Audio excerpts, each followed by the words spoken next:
l'ensemble des générations.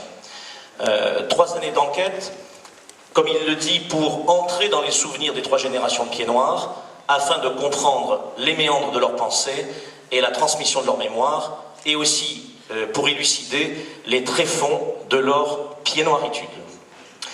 Alors, première question, avant d'en venir à cette existence de la communauté Pieds-Noirs aujourd'hui, qu'est-ce que, au travers de cette enquête aussi, une question complémentaire sur la famille et la religion.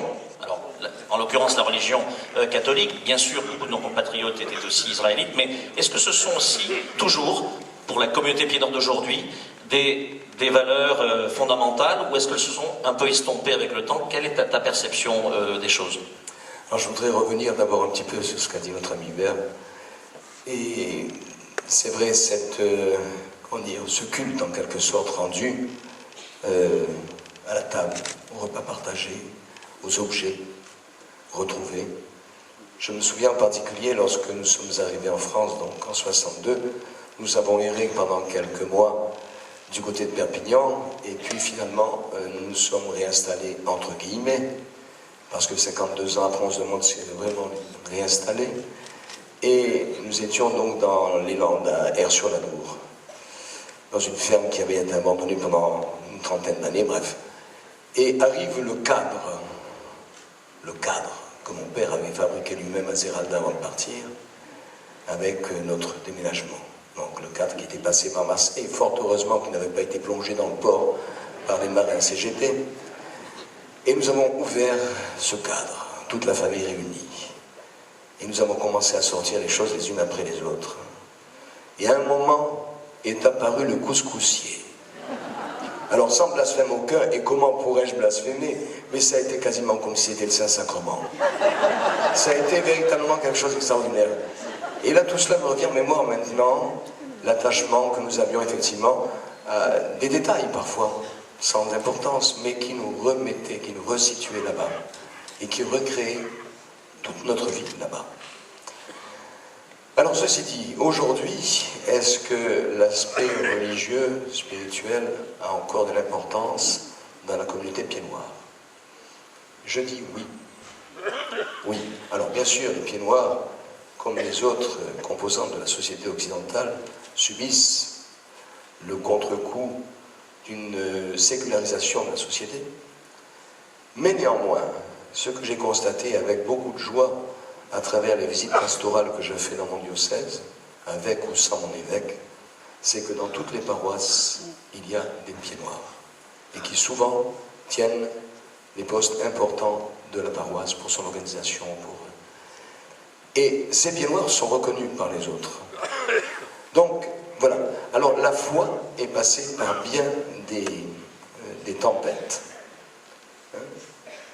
Hier, nous avons entendu le témoignage de Blandine, la fille du commandant Élie Samar, et au sujet de son papa, nous disant combien il avait été difficile pour lui de croire à la présence de Dieu dans l'univers concentrationnaire. Certains Pieds-Noirs, on peut se demander aussi si Dieu ne les avait pas abandonnés à travers l'exode, et puis pour les familles les plus touchées, ceux qui ont eu des disparus, ceux qui ont eu des victimes de cet aveugle terrorisme. On peut se demander parfois, mais où est Dieu? Entend-il nos prières? Mais, malgré tout, l'attachement à la foi, qu'elle fut catholique, juive, et pour les harkis musulmane, est demeuré. Et aujourd'hui, je constate qu'il y a comme un retour même de cette foi dans bien des familles Pieds-Noirs. Alors certaines familles qui désespèrent, quoi, encore une fois, à travers toutes les difficultés que nous pouvons connaître, que la société occidentale connaît, parce que les enfants ne se sont pas mariés à l'église, parce que les petits-enfants n'ont pas été baptisés, etc., etc. Mais il demeure quand même quelque chose.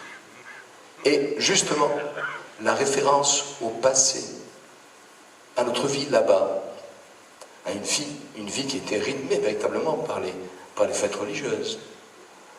Moi, je me souviens, à Zéralda en particulier, toute l'année était rythmée par ces fêtes-là. Bon, évidemment, Noël, Pâques, etc. Mais au mois de mai, les mois de Marie, vous vous rappelez? La procession du couronnement de la Vierge Marie.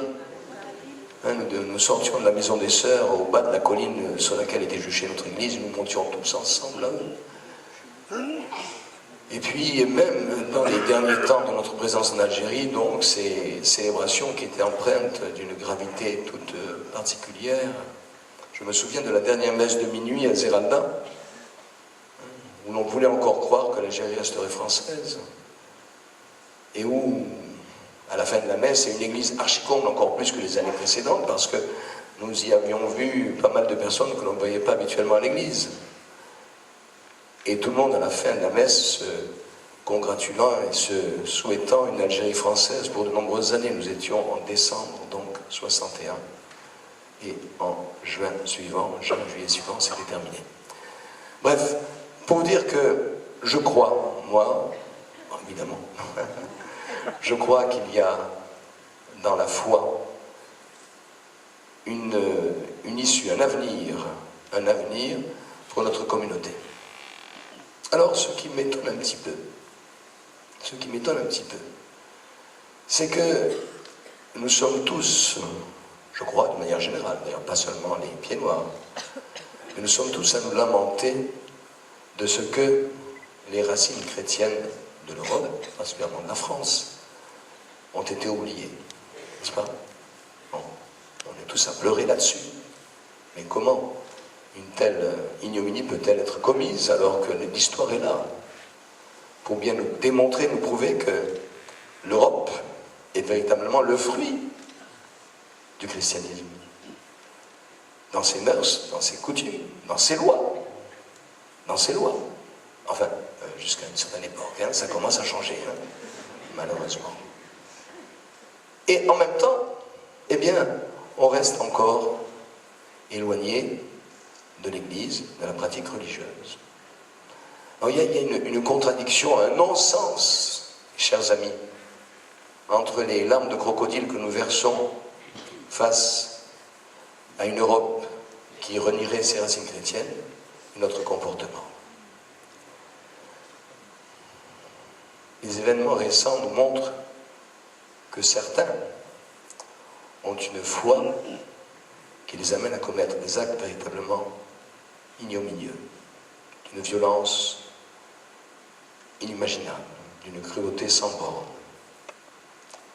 Mais si nous, chrétiens, si nous, juifs, si nous, musulmans, dans le respect de notre religion, qui devrait chacune délivrer au monde un message de paix, de réconciliation, nous étions véritablement ancrés dans notre foi. Je suis chrétien.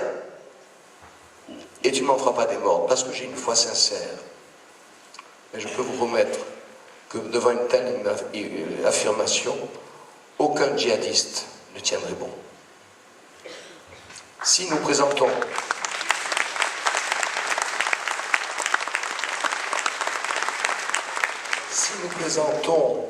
à tous ces gens-là qui veulent réduire l'Europe à un désert, si nous leur présentons un ventre mou, ils ne cesseront jamais d'avancer. Je sais, je sors un peu du sujet, on va y revenir. Mais voilà, donc cette question. Merci. Merci Jean-Yves.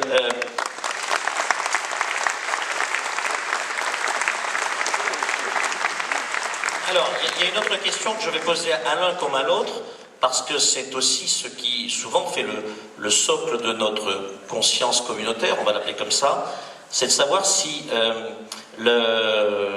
ce souvenir de l'exil et cette culture de l'exode dramatique, ça aussi forge la conscience, et ou cette revendication d'identité pied noir. Est-ce que c'est un trait que l'on retrouve régulièrement de cette transmission pour les générations les plus anciennes? Alors, un mot rapide si tu veux. Ça va être difficile. Je m'inscris moi aussi dans l'optimisme, hein, malgré ce que je peux dire tout à l'heure, je m'inscris dans l'optimisme et je comptais effectivement terminer mon propos sur cet optimisme-là. Pourquoi? Parce que quand je compare justement notre histoire avec celle du peuple juif, celle du peuple arménien et d'autres peuples encore, Effectivement, nous n'avons pas le même support, le même accrochage, point de vue religieux, terre, bref. Mais néanmoins, il y a effectivement une histoire, il y a un combat à mener, et je me dis aussi, en regardant toujours pareil l'histoire du peuple juif, du peuple arménien ou d'autres encore, que la transmission n'a pas été évidente tous les jours. Que sur des siècles, il y a eu des hauts et des bas, qu'il y a beaucoup de juifs, par exemple, qui ont quitté la communauté juive parce qu'ils voulaient une insertion dans le monde environnemental. Il y a eu, dans le mouvement sioniste, à une certaine époque, et même Herzl, le fondateur du sionisme, avait envisagé de la conversion au catholicisme pour tous les sionistes, c'est-à-dire une entrée, avant même de vouloir reprendre pied en Palestine. Et je me dis que, et là je rejoins tout à fait M. Dimech, lorsqu'il nous disait que cette transmission, finalement, quoi que nous fassions, ne nous appartenait pas. Je pense qu'effectivement, il y a une part d'inconnu, et tout ce que nous pouvons apporter pour appréhender ce problème-là, pour le comprendre, pour l'expliciter, est important. Mais il y a quand même une part d'inconnu. Et moi, je pense, j'en arrive à penser effectivement que on aura des surprises. Alors il y aura effectivement ces surgeons dont je parlais tout à l'heure, et ça c'est tous les résultats aussi du travail qui a été fait par les Pieds Noirs depuis 53 ans. De quoi nous pouvons être fiers quand même de nous. On est pas mal. Écoutez, c'est vrai que qu'est-ce qu'on a pu écrire? Personnellement, je ne suis pas écrivain du tout. J'ai écrit ce livre-là parce que, après la mort de ma mère et de ma sœur à 9 mois d'intervalle, il y a 8 ans maintenant, je me suis senti poussé vraiment. Il fallait que ça sorte, il fallait que, pour les faire revivre, pour faire revivre l'Algérie, etc. Bref. Mais tous, il y a tellement d'écrits, tout ça, ça compte, ça fait un patrimoine qui va être, d'une manière ou d'une autre, qui va être transmis, qui intéressera les chercheurs. Nous avons vu hier, donc, cette jeune chinoise qui a fait un travail extraordinaire sur notre communauté. Donc, vous voyez, il y a beaucoup d'espoir, il y a beaucoup d'optimisme à conserver. Et donc, moi, je pense qu'effectivement, cela ne nous appartient pas, mais que, néanmoins, bien sûr, il ne faut pas baisser les bras, il faut continuer à lutter, il faut combattre, et jusqu'à notre dernier souffle. Je terminerai simplement pour dire qu'il ne faut pas avoir peur. Un certain 26 mars à Notre-Dame de Paris, donc c'était pour le 50e anniversaire de la fusillade du 26 mars. J'étais là. Claude Rochette, le président de l'association du 26 mars, m'avait demandé donc de présider la messe à Notre-Dame de Paris. Bon, nous voici à Notre-Dame de Paris. Le recteur n'a pas voulu que je préside, il a présidé, c'est normal, c'est lui le patron, très bien, mais j'avais quand même la prédication. J'avais, au terme de cette prédication, le souhait de citer le nom des 4 fusillés, de nos 4 fusillés. Alors moi, personnellement, ça ne me gênait pas du tout, quelles que soient les conséquences. Mais je me suis dit, je ne veux pas mettre l'association dans l'embarras, parce que s'ils ont l'intention de revenir le prochain pour une célébration, il vaut mieux. Donc je demande à Claude, j'ai dit, Claude, qu'est-ce que tu en penses? Il me dit, vas-y. Donc je cite les 4 fusillés au terme de l'homélie, ce qui m'a valu les foudres du Parti communiste, de la Ligue des droits de l'homme, etc. Bref, peu importe, mais c'est pas cela. C'est au cœur même de cette célébration, lorsque nous montons à l'autel pour la suite de la célébration, et que le recteur de la cathédrale voit la liste des 80 victimes de la fusillade du 26 mars. Il me dit, vous n'allez pas lire tout ça. Bon, à l'autel. Donc, les offrandes arrivent, et il me dit, vous n'allez pas lire tout ça. Ah, je dis, ah oui. Ah non. Ah oui, nous, c'est la tradition, on les lit toujours. Ah mais non, enfin, c'était la guerre 14-18, vous lirez. Je dis, mais ça n'a rien à voir. Il souffle, et je lis la liste de 80 victimes.